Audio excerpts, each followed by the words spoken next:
Tonight we walk into the chill of a Roman night, when campfires sputter low, the stars prick the sky above you, and the ground beneath your sandals is still radiating the day's dust and jump sweat. You, a legionary, drag your weary legs after a march that felt like it would peel the skin off your feet. There's no plush mattress waiting, no cozy duvet cover, and certainly no hotel with continental breakfast.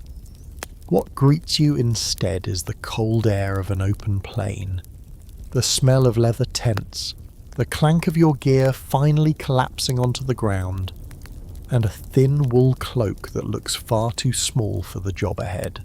You may think you're tough, bronze helmet, scarred shield, gladius strapped to your side, but here's the reality check. If you face this night alone, you probably won't survive it. Legionaries didn't march hundreds of miles, fight in knee-deep mud, and then heroically freeze to death. They were practical, sometimes miserably so, and that practicality often meant blanket sharing. So before you get comfortable, take a moment to like the video and subscribe, but only if you genuinely enjoy what I do here. And while you're at it, drop a comment with your location and your local time. I love seeing where in the world everyone is drifting off from. Now dim the lights, maybe turn on a fan for that soft background hum, and let's ease into tonight's journey together. You trudge toward the designated spot of your contubernum, your little squad of 8, and the wind bites at your exposed arms. Rome might have conquered the Mediterranean, but Roman blankets were never known for their luxurious thickness. The sagum, the military cloak, was rough, scratchy, and more like wearing a stubborn goat than a soft fleece throw. And here's the kicker, you weren't meant to hog it all to yourself. The nights in Gaul, in Germania, or on the cold uplands of Britannia could plunge into dangerous temperatures. Firewood was scarce. A legion wasn't going to chop down entire forests every night just so you could toast your toes. Instead, body heat became currency, and wool cloaks were the bank. 2 legionaries would stretch one cloak over both of them, shoulders pressed, breath steaming into the same pocket of air. Historians still argue whether this was an official rule, or just the inevitable hack soldiers discovered after too many frozen toes. Either way, it worked, and you were expected to make it work again tomorrow night. Here's the mainstream fact.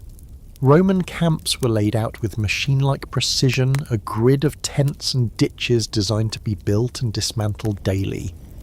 Yet in this perfect geometry, the human mess of survival played out. Imagine thousands of soldiers spreading out like weary sardines, folding their cloaks into double-duty bedding, nudging closer to one another when the wind sliced through the leather tents. You could almost hear a collective groan ripple through the camp as the temperature dropped. Now for the quirky tidbit. Some sources hint that soldiers treated these shared blankets almost like partners in crime. The Roman poet Juvenal once joked about men being so close in the barracks that they shared not only bread but also lice. Yes, lice, the tiny itchy companions no cloak could keep out. Sharing warmth meant sharing more than you bargained for. And while lice don't sound romantic, in the calculus of Roman soldiering, a few bites were better than hypothermia. If you close your eyes, you can picture yourself there, lying shoulder to shoulder with a fellow legionary, his elbow digging into your ribs, his snoring like the bray of a stubborn mule. You chuckle because the alternative, shivering alone until dawn, wasn't worth it. And so you accept the ridiculous comfort of sharing a scratchy wool blanket with another man who smelled just as bad as you. This small act, multiplied across seasons, kept the Roman war machine moving.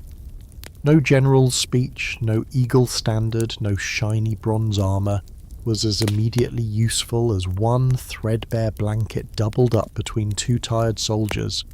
And as you drift into uneasy sleep, you realise that the secret of Rome's endurance wasn't only discipline or conquest.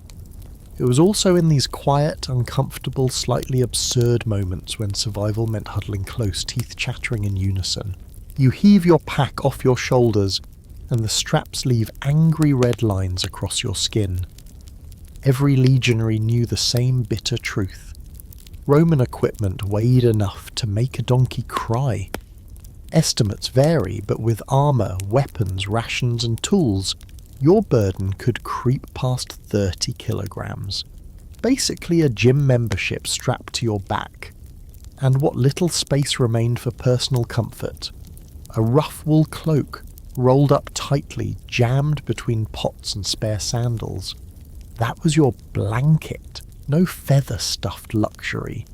Just wool, and not the cosy kind your grandmother would knit, but the scratchy, military-grade stuff that left you wondering if it had been combed from a sheep or from a bristly hog. Roman commanders knew this load was brutal, but discipline was everything.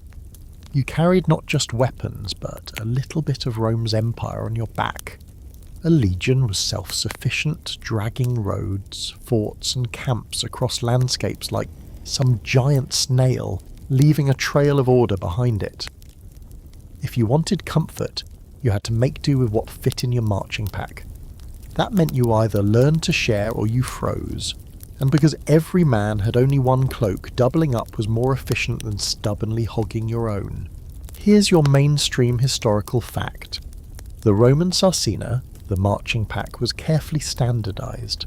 Soldiers carried food for days, cooking pans, steaks from the camp palisade, spare clothing and their beloved sagum cloak. The sagum wasn't just for sleeping. It was raincoat, ground mat, winter wrap, and occasionally makeshift stretcher for wounded comrades. Multi-purpose, yes, but in no way luxurious. Now a quirky tidbit. Archaeological reconstruction suggests that worn cloaks smelled strongly of lanolin, the oily substance in sheep's wool. This coating made the fabric water-resistant, which was handy in rainy provinces. But here's the downside. After weeks of marching and sleeping under one, your cloak smelled less like rustic farm, and more like wet dog dipped in olive oil. Sharing a blanket wasn't simply sharing warmth, it was sharing odour. You and your bunkmate were essentially marinating together in lanolin-scented sweat. Historians still argue whether Roman soldiers embraced this pack-light ethos out of necessity, or whether commanders deliberately kept them hard and uncomfortable as part of psychological conditioning. Was the weight intended to toughen men into war machines, or was it just logistical reality? Either way, every gram mattered. Firewood weighed nothing if you couldn't find it. Blankets added pounds you couldn't afford. So the sagum was your one and only sleeping gear, and the only way to wring maximum warmth from it was to drape it across 2 sets of shoulders. Picture it. You lie down on rocky soil, stones digging into your hips. You pull your cloak over yourself and the man next to you. It barely covers both. You huddle, knees drawn in, because if you stretch out, the cold sneaks under the edge. Your pack is your pillow, your shield, a makeshift windbreak, and your tent, if you even have one that night, is as thin as parchment. It's not comfortable, but at least you're not carrying an extra 5 kilograms of blankets just for yourself. And this efficiency was what made Rome tick. Armies could move fast, endure long campaigns, and wear down enemies who relied on bulkier comforts. You weren't out here to pamper yourself. You were out here to embody Roman grit, and that meant your cloak was lighter, rougher, and more communal than anything a civilian would accept. So when you think about legionaries sharing blankets, it wasn't just about friendship or warmth. It was about logistics, about the iron efficiency of a war machine that valued every ounce on a man's back. And though you might mutter curses under your breath as you tried to find a comfortable position with another sweaty soldier breathing in your ear, you knew that the system worked. Rome had conquered the world one march at a time, and it wasn't silk sheets that got them there. It was wool cloaks and shared body heat. You glanced down at your cloak, the sagum, folded and tied against your gear. At first glance it looks unimpressive. Just a rectangle of coarse wool, usually dyed a drab reddish brown. But to you and every other legionary this was more than clothing. It was your lifeline. Unlike the ornate toga worn by senators back in Rome, the segum was military through and through. It was thick, durable, and big enough to cover your shoulders and chest. And crucially, it could cover 2 men at once if stretched carefully. The practice of two to a cloak wasn't just a random habit. It was taught, expected, almost drilled into soldiers as part of the unwritten code of survival. You and a comrade would spread the segum over both of your bodies, overlapping shoulders like two unwilling peas in a woolly pod. The Romans even had a saying, duo sub uno sagulo, 2 under 1 cloak, which later writers used as a metaphor for friendship or loyalty. But to you, in the freezing dark, it wasn't poetry, it was life.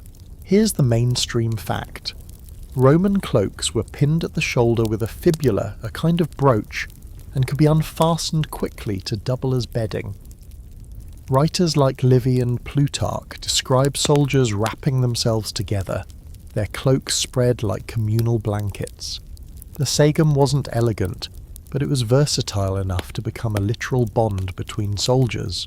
Now for the quirky tidbit, some ancient graffiti, scratched onto walls near Roman forts, seemed to poke fun at the practice. One half-faded scrawl shows 2 stick-figure soldiers huddled under a segum with a crude heart above their heads. You can almost hear the teasing, share a cloak, share a soul. Roman humour was rarely subtle, and soldiers loved ribbing each other about who ended up with the best or worst blanket partner. Historians still argue whether the segum was truly wide enough for comfortable sharing, or if accounts exaggerate the coziness. Textile fragments suggest dimensions varied, and some may have been smaller than a modern bath towel. Imagine trying to split that in half. More like 2 soldiers fighting over a scratchy shawl than luxuriating under a proper blanket. And yet, evidence of shared sleeping persists in military anecdotes, hinting that the practice was less about comfort and more about necessity. You lie down beside your comrade, the segum tugged awkwardly over both of you. He sneezes, and the whole cloak shifts, leaving your shoulder exposed to the night air. You yank it back, grumbling, but deep down you know that this ritual, repeated night after night, forges a strange intimacy. When you share a segum, you share snores, coughs, body heat, and the occasional elbow jab. It's like the world's worst sleepover. Except instead of marshmallows, you get dried barley, and instead of scary stories, you get the sound of enemy scouts howling in the distance. The cloak becomes more than fabric, it's a quiet pact. You both trust the other not to hog it, not to shift too much, not to leave you exposed. And though you might never speak of it in daylight, those nights under one segum knit a thread of loyalty as strong as any oath to the eagle standard. You don't need speeches about Roman brotherhood. You feel it every time you wake up half frozen but still alive because someone else's shoulder was pressed against yours. So while poets later turned sharing a cloak into a metaphor for noble friendship, you know the truth. It started in the mud, under scratchy wool, with 2 legionaries deciding that hypothermia wasn't a good look.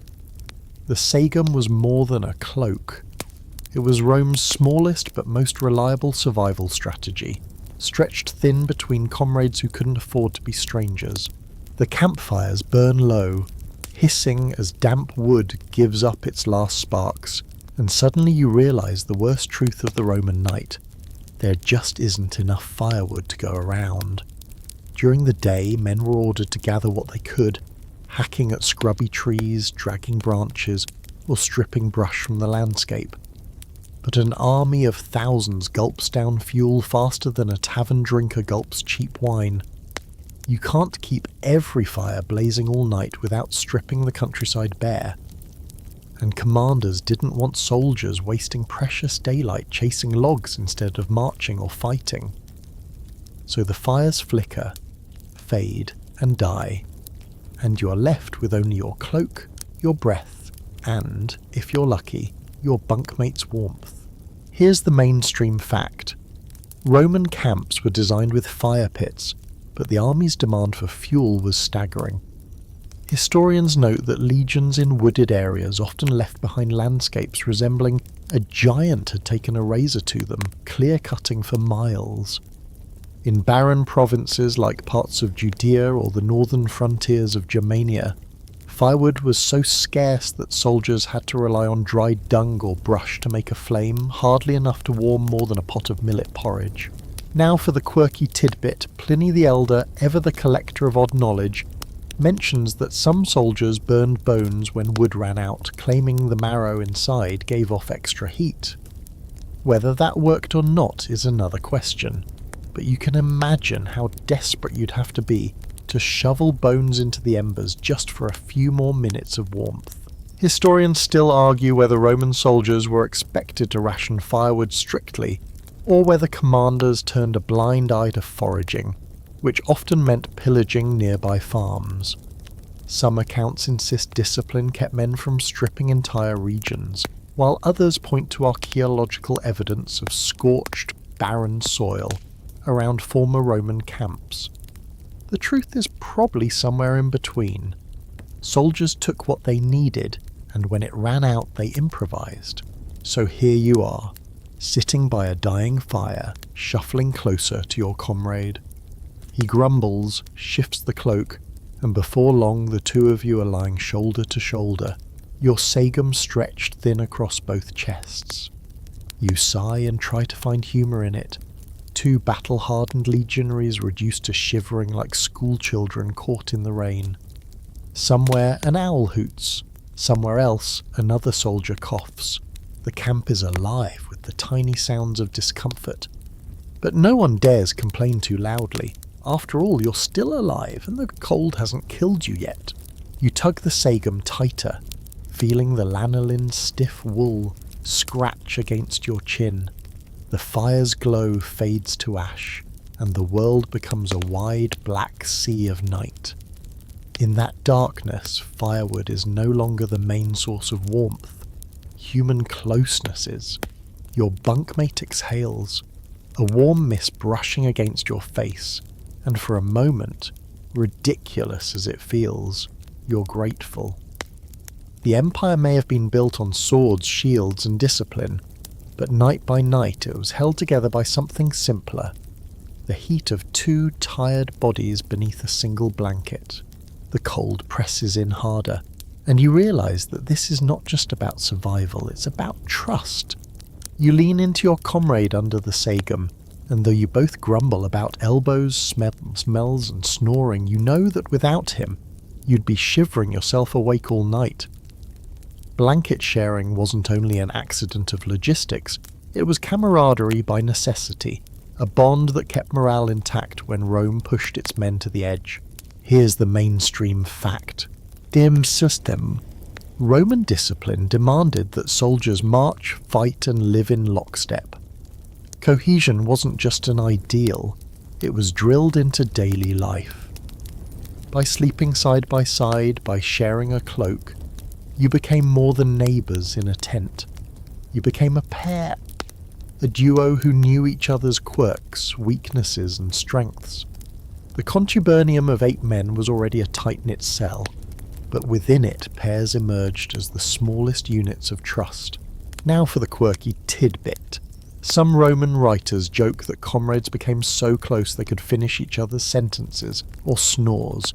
A fragment of graffiti from Pompeii mocks soldiers who slept closer to each other than to their wives.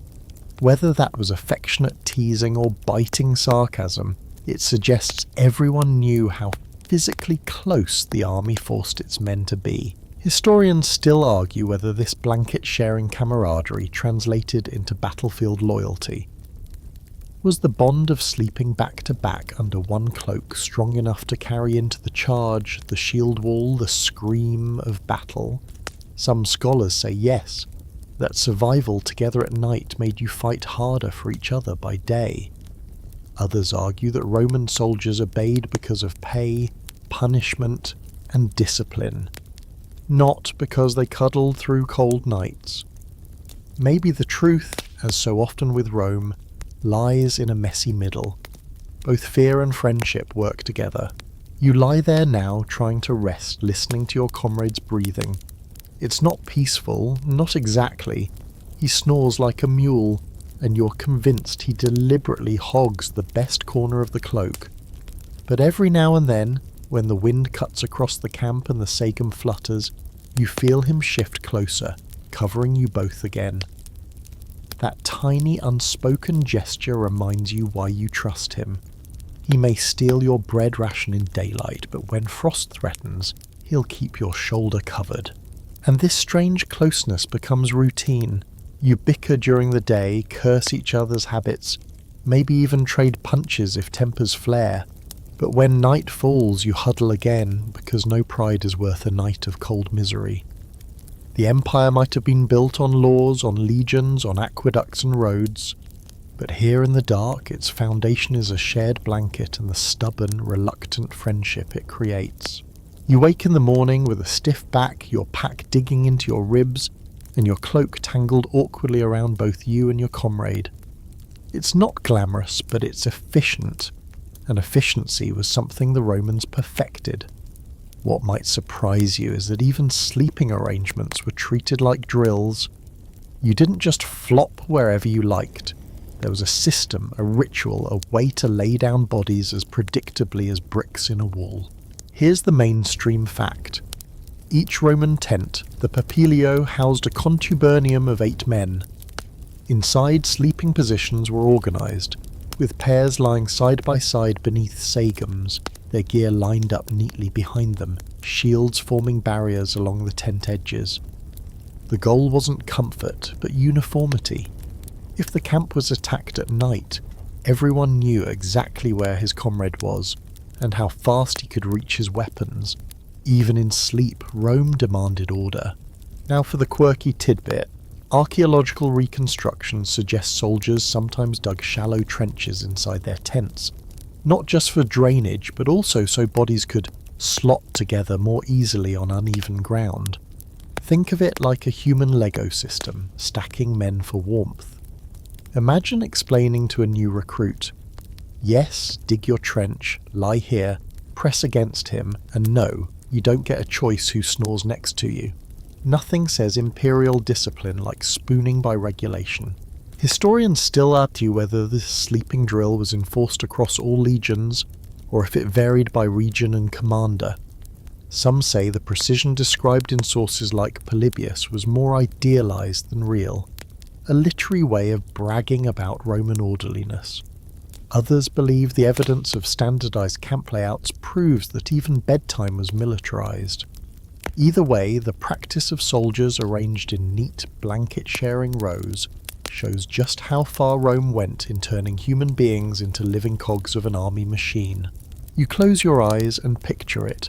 Row after row of tents, each with 8 men lined up, shields stacked in neat order, cloaks draped across pairs like awkward patchwork quilts. The camp at night looks less like chaos and more like a human beehive, humming softly with snores, coughs, and muttered dreams. The legion is asleep, but even its sleep is organised, as if the very earth has been drafted into Rome's ranks. And within that structure, bonds grow stronger. The same man who irritated you on the march becomes the one who makes sure the cloak doesn't slip off in the night. The drills, the routines, the enforced closeness, these transform survival into trust. You might hate the system at times, but deep down you know it works. Rome didn't conquer the world with speeches alone. It did so by teaching thousands of men how to sleep shoulder to shoulder in rhythm night after night until they were as predictable as sunrise. By now you've gotten used to the ritual. Pull off your boots, drop your pack, roll out the sagum, and share it with the same comrade whether you like him or not. But even when the leather tents of the contubernium were pitched, blanket sharing didn't disappear. You'd think canvas, or in Rome's case thick hide stitched into a tent, would spare you the misery. But the truth? Those tents were little better than sleeping under a stiff animal skin draped across a few poles. Drafts slipped in from every seam, rainwater pooled in the corners, and the air inside quickly turned from cold to clammy. Here's the mainstream fact. Roman tents were made of goat skin or calf hide, heavy and durable, carried on mules. They fit 8 men tightly, leaving little room for luxuries.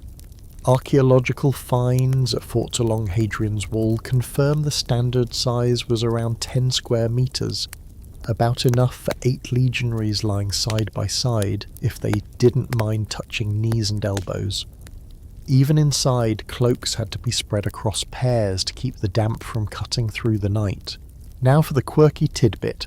Goatskin tents, when wet, gave off a musky smell that clung to everything inside. Combine that with sweat, feet, and the smoke from smouldering campfires outside, and you've basically created the worst scented candle in history. It's no wonder some ancient humorists quipped that Roman soldiers were trained to endure bad odours as much as they were trained to endure combat. Historians still argue whether soldiers always used tents or sometimes slept in the open.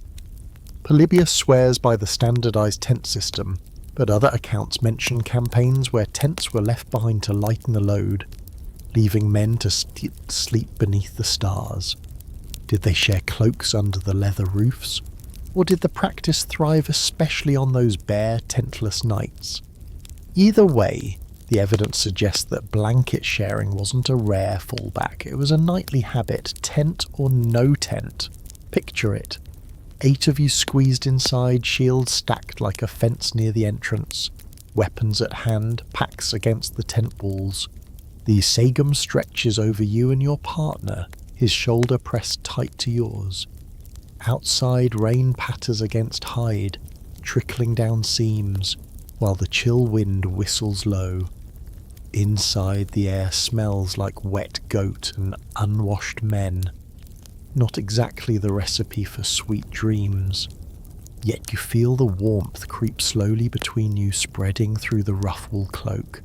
It isn't luxury, but it's survival. And somehow it becomes routine. The Roman legion didn't sleep in comfort.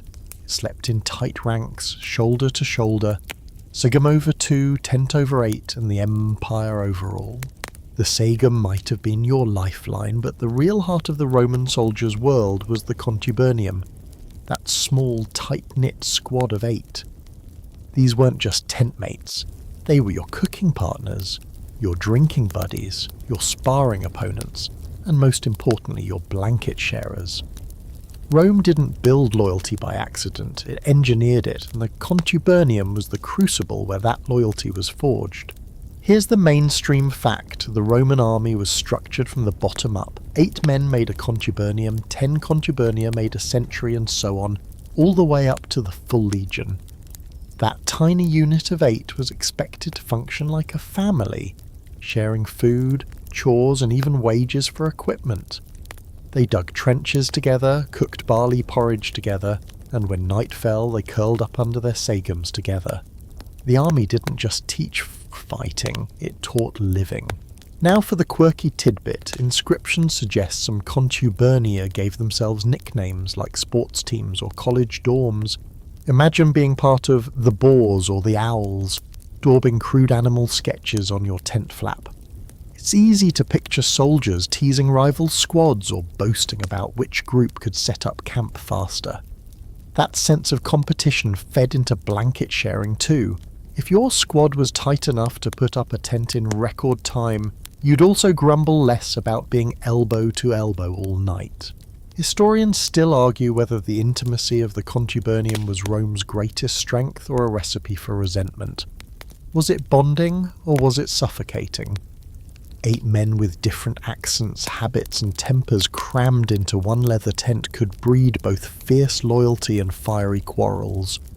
Some scholars argue that constant proximity made the bonds unbreakable, while others note that ancient sources also describe plenty of infighting, theft, and even murder among tentmates. After all, not everyone wants to share a cloak with the guy who stole their last ration of cheese. You can imagine the rhythm.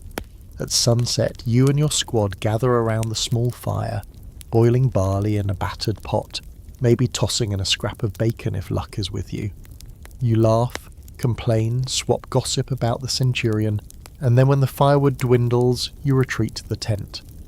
Packs to one side, shields at the entrance, you and your blanket partner sprawl as best you can. It's not a matter of choice. It's a matter of we all live or we all freeze. And in those cramped nights, something happens. The complaints soften, the shivering lessens, and the warmth you draw from one another becomes a quiet reminder.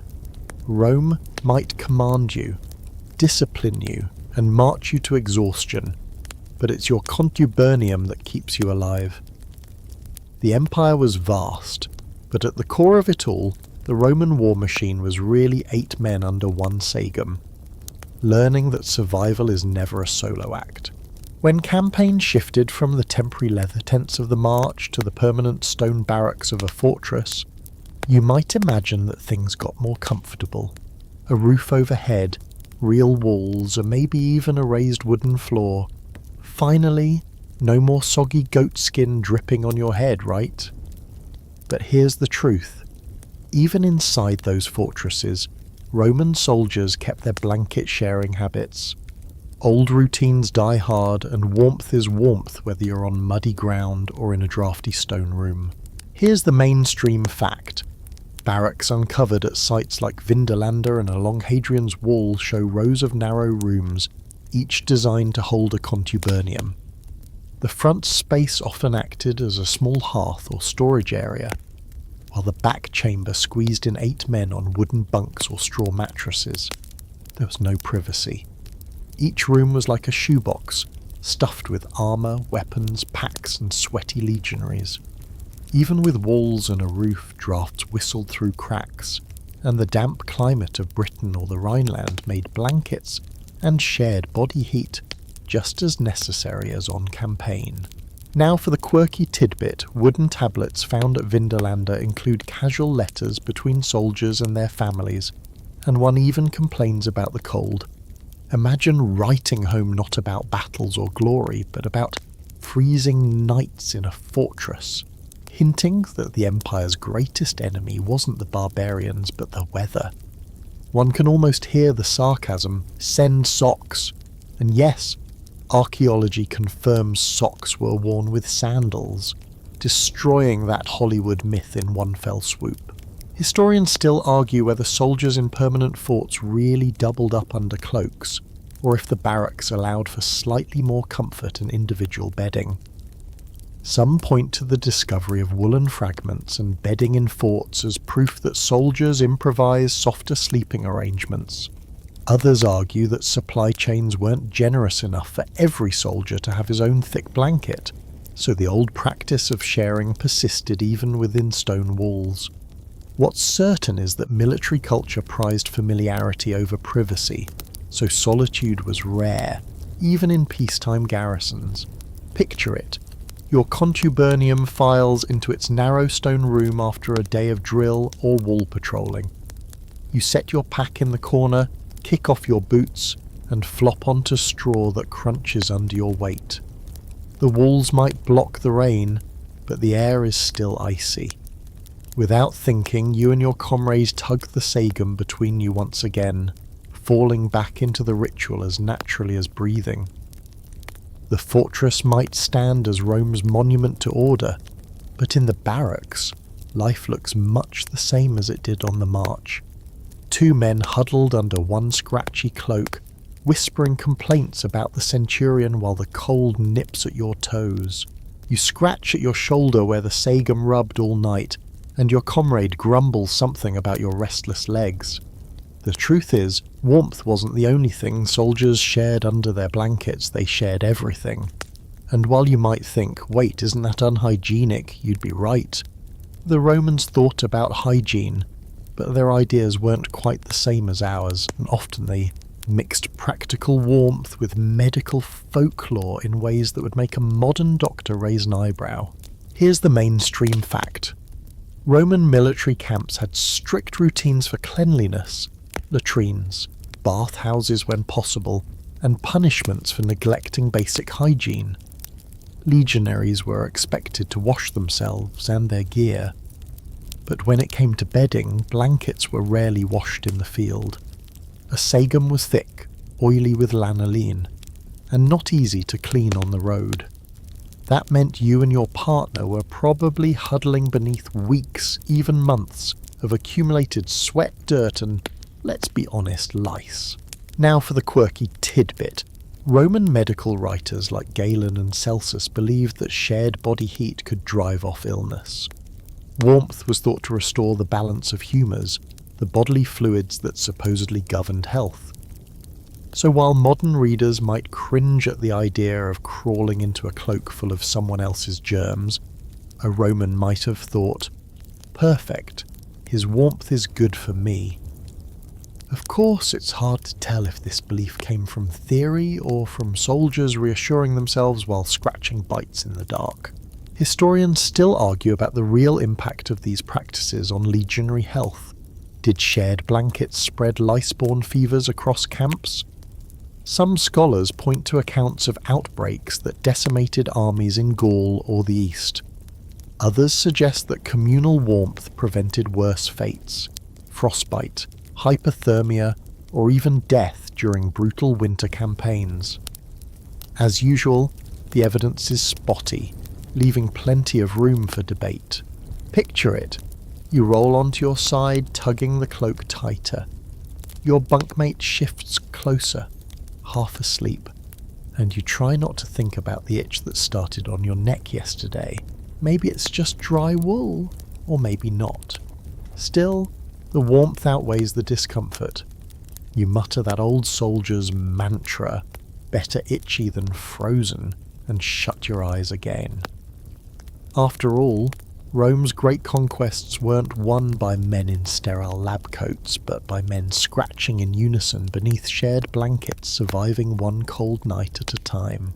The night air settles heavy in the barracks, and while the warmth of shared blankets keeps you alive, it doesn't make things quiet. No. Instead, you're treated to the nightly symphony of the Roman army. Coughing, shifting, muttering, and above all, snoring. Some soldiers saw this as an unavoidable misery, others as a running joke, and the Romans, never ones to miss a chance at sarcasm, even left behind evidence of how much snoring defined the legionary life. Here's the mainstream fact. Roman writers often describe the noise of military camps. Even when thousands of men lay down, silence never followed. In fact, some sources claim you could measure the size of a camp just by the roar of soldiers asleep inside their tents. Snoring, farting, and coughing weren't just nuisances, they were part of the fabric of legionary life, as constant as the beat of the marching drum. Now for the quirky tidbit, archaeologists have found graffiti in forts and towns near Roman garrisons poking fun at the problem. One crude sketch shows a soldier under a sagum with Z marks above his head, and another figure stabbing a dagger into the ground beside him, captioned with something like, "Rather face battle than share his blanket." The humour rings timeless. You can almost hear the same joke today in a bunkhouse or dorm. Historians still argue whether ancient sources exaggerated the miseries of close-quarters sleeping for comic effect, or whether Roman soldiers truly suffered from chronic sleep deprivation. Some suggest that legionaries became accustomed to the noise, tuning it out like modern city dwellers ignore traffic. Others insist that the exhaustion of 20-mile marches and heavy gear meant you slept regardless, even if your tentmate snored like a bull in rut. The truth probably lies somewhere in between, some nights unbearable, others passed in deep, dreamless fatigue. Picture yourself under the cloak now, your comrade pressed against you for warmth. His snores shake the sagum like a drumbeat. You mutter curses under your breath, shove his shoulder, and for a few seconds he rolls onto his side. Peace. Then another blast, louder than before. You sigh, staring up at the tent roof, wondering if maybe the cold air outside wouldn't be so bad after all. But in the end you stay put. Even with the racket, his warmth is worth more than silence. You laugh quietly, realizing that Rome's legions, mighty conquerors of the known world, were also just a vast army of snorers and blanket hogs. The Roman legions weren't alone in their chilly bivouacs. Alongside them marched auxiliaries, soldiers recruited from conquered provinces, who brought their own traditions, gear and survival tricks. These men came from Spain, Gaul, North Africa, Thrace, Syria, places with climates and customs far different from the Italian heartland. And yet, when they joined Rome's war machine, they too often found themselves huddled under blankets, sharing warmth in the same awkward fashion as their legionary counterparts. Here's the mainstream fact. Auxiliaries were organised in units parallel to the legions, cohorts of infantry and LA of cavalry. They were paid less, granted citizenship only after years of service, and often supplied their own regional equipment at first. But once they marched with the legions, their daily routines were standardised. That meant the same camp layouts, the same tent arrangements, and yes, the same shared cloaks at night. Now for the quirky tidbit. Some auxiliary troops brought colourful cloaks of their own, patterned or dyed according to their homelands. Archaeological finds suggest soldiers from Gaul or Britain favoured checks and plaids, while Eastern troops sometimes wore brighter colours. Imagine a tent in the far north of Britannia, where a Roman legionary in his reddish-brown sagum was pressed shoulder to shoulder with a Gaul in a patterned cloak. A clash of cultures and of odours, but one that melted into shared survival when the frost set in. Historians still argue whether auxiliaries were fully integrated into legionary routines, or whether they retained distinct camp customs. Some evidence suggests they kept their own tents and mess units, which may have meant they huddled only with men from their region. Others argue the Roman obsession with uniformity would have quickly erased such differences. But in either case, the reality of cold nights meant that auxiliary or citizen, Gaul or Roman, you learned the value of shared blankets. Frost didn't care about your passport. Picture it. A long night near the Rhine, sleet hammering the tents, water pooling in ditches outside. You and your comrade shiver beneath a sagum, but across the camp another pair, perhaps one man from Spain and one from Germania, are wrapped awkwardly under a plaid cloak, grumbling in different languages, but still united by the same stubborn desire not to freeze. Rome's unity wasn't only forged in battle drills or on parade grounds. It was stitched together night after night in the uncomfortable stillness of shared bedding, where strangers from every corner of the empire became reluctant brothers beneath wool. The worst proof of how vital shared blankets were comes when Rome pushed its soldiers into brutal winter campaigns. Marching in fair weather was hard enough, but when the empire decided to keep fighting through snow and sleet, misery turned into disaster. And again the sagum, the scratchy, stubborn cloak, became the difference between life and death. Here's the mainstream fact. Julius Caesar himself described in the Gallic War how his legions endured bitter winters in Gaul, cut off from supplies, forced to improvise shelters from mud and timber. Later campaigns in Germania exposed troops to freezing river crossings, sudden blizzards, and frostbitten marches. Some emperors even bragged about how their armies withstood winter better than their enemies, as if suffering through icy nights under thin cloaks was a badge of honour. Now for the quirky tidbit. Stories circulated of legionaries lighting fires inside snow pits, then covering themselves with cloaks to trap the heat, essentially inventing the Roman version of a sleeping bag. Others supposedly stuffed their sagums with dried grass or straw to create makeshift insulation. Desperate men make creative solutions, though whether these tricks worked or just smelled terrible is anyone's guess. Historians still argue over the infamous winter at Adrianople, when an army caught unprepared nearly froze to death. Was it bad leadership, poor logistics, or simply the empire pushing men too far into hostile terrain? What we do know is that countless Roman campaigns were remembered not for glorious victories, but for the sheer cold, the night when soldiers shivered together under thin cloaks, praying for dawn. Picture it now, you're in Germania, the snow knee-deep, your sandals wrapped in scraps of cloth to keep toes from going numb. The firewood is gone, your belly is half empty, and your sagum is stiff with frost. You and your tentmate crouch together, pulling the cloak over both heads like children hiding from thunder. The wool itches, the air burns your lungs, but at least his body heat seeps into yours.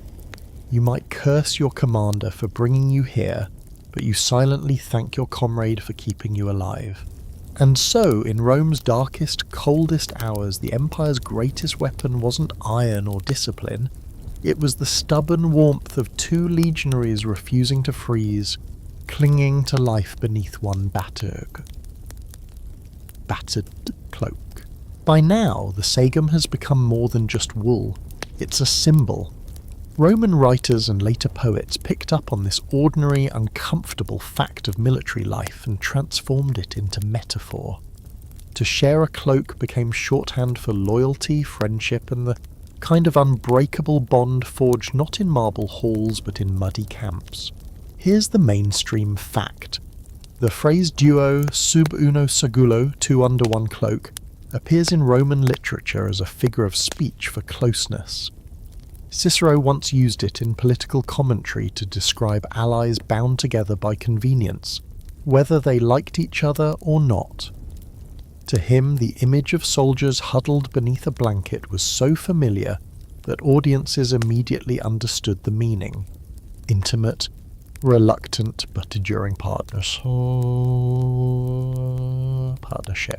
Now for the quirky tidbit.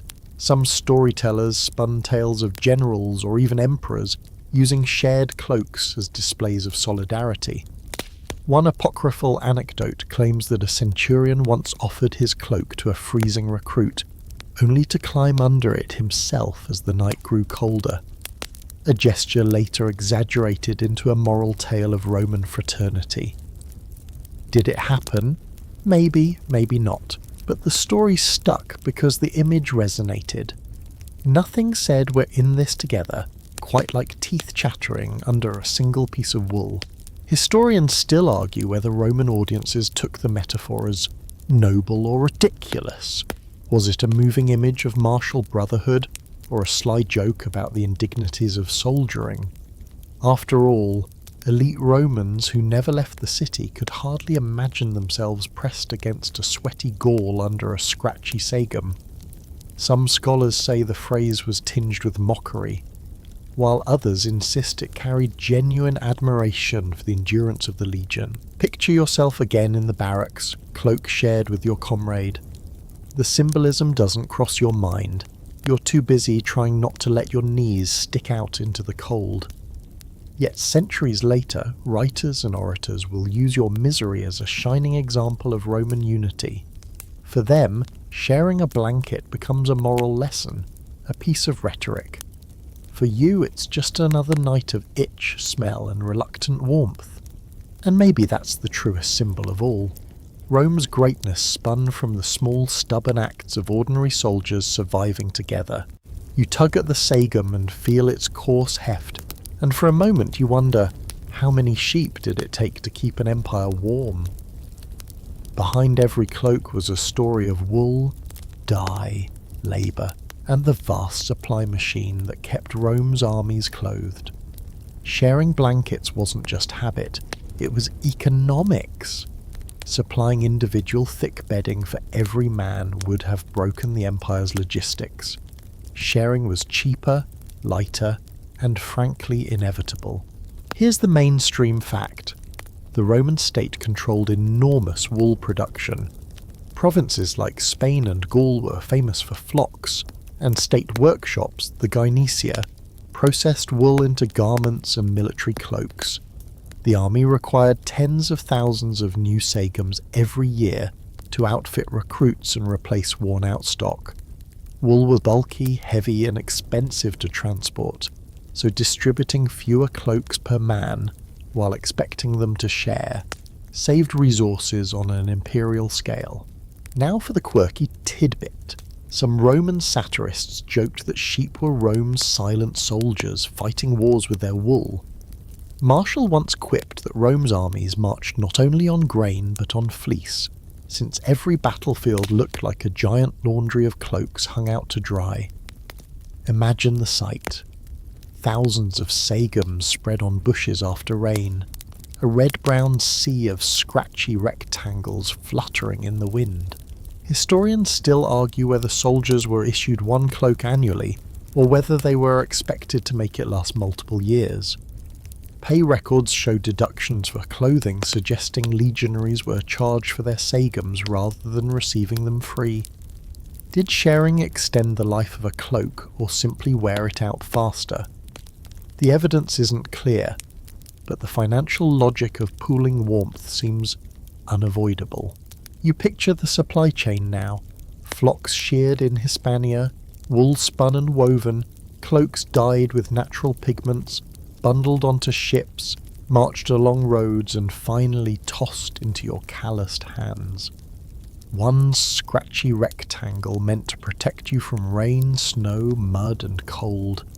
It cost the Empire dearly to get it here, so when night falls and you and your comrade huddle beneath it, you aren't just sharing warmth, you're sharing the weight of Rome's entire logistical system.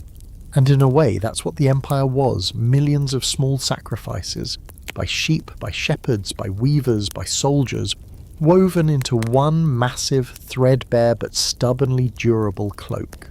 You stir in the morning light, sagum pulled half off, and you notice the little things left behind by nights of use.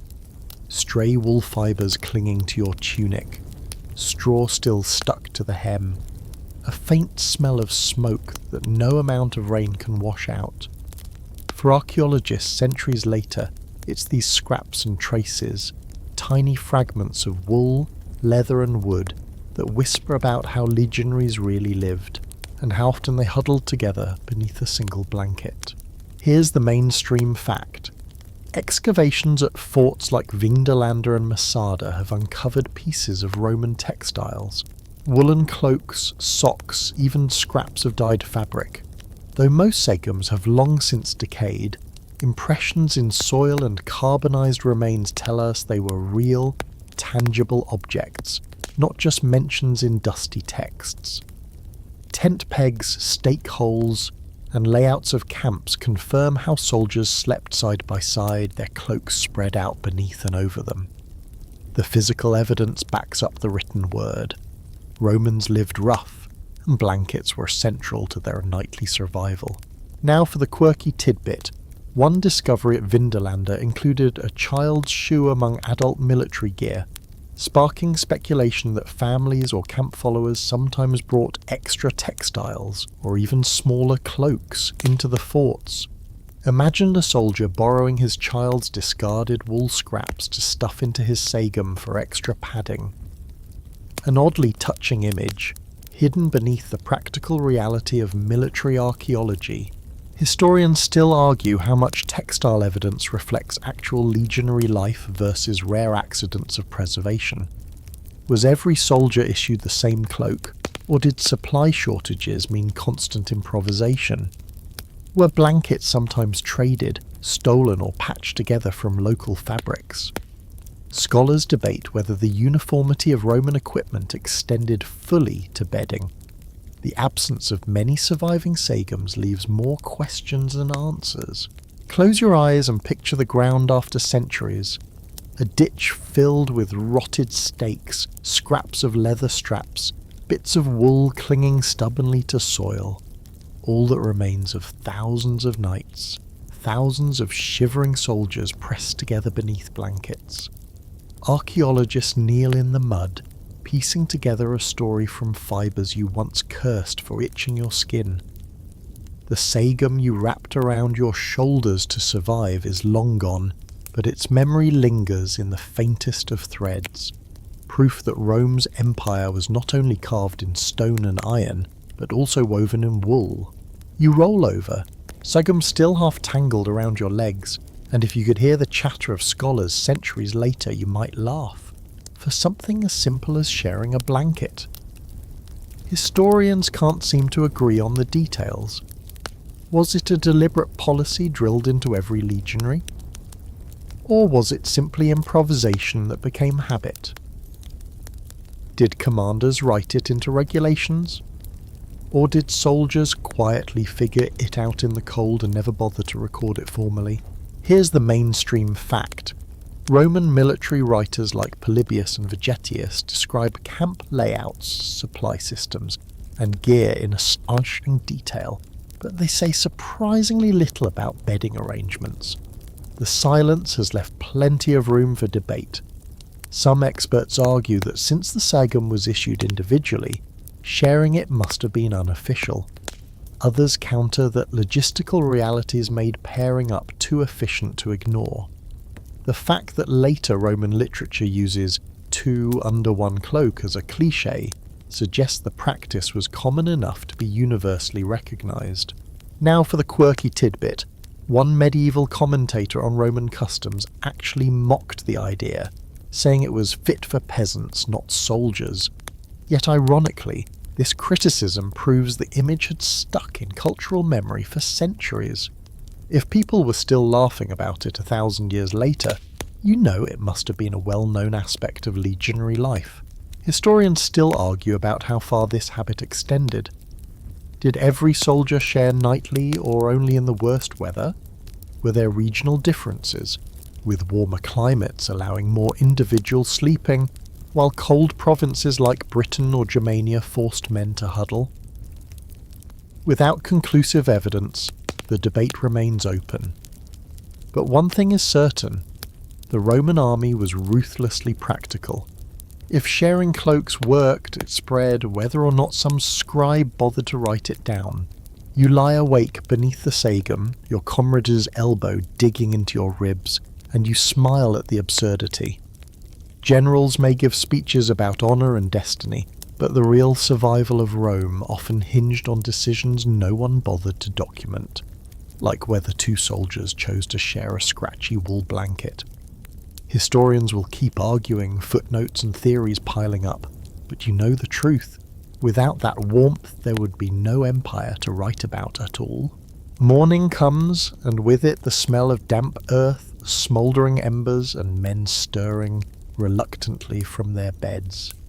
You stretch under the sagum, stiff from cold and from the weight of another soldier's shoulder pressed against you through the night.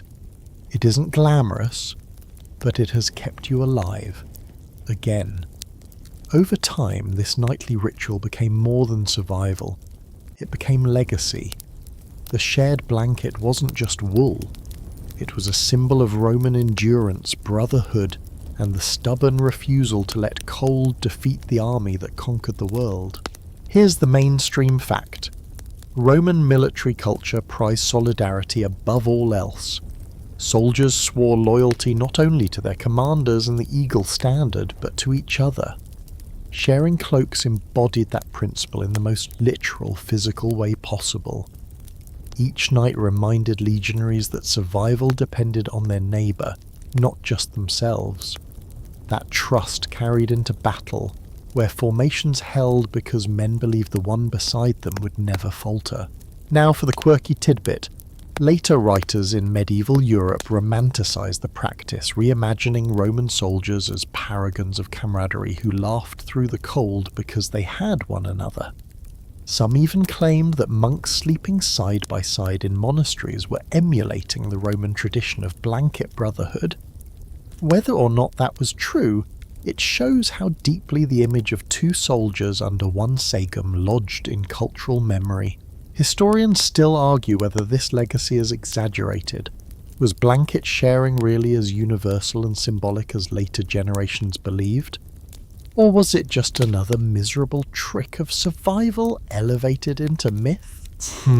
Perhaps it doesn't matter.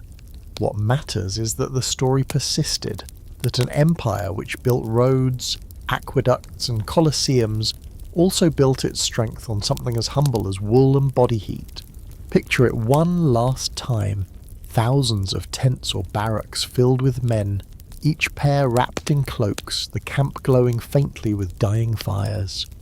The empire sleeps, not in marble, but in shared blankets, breathing in unison, surviving the night.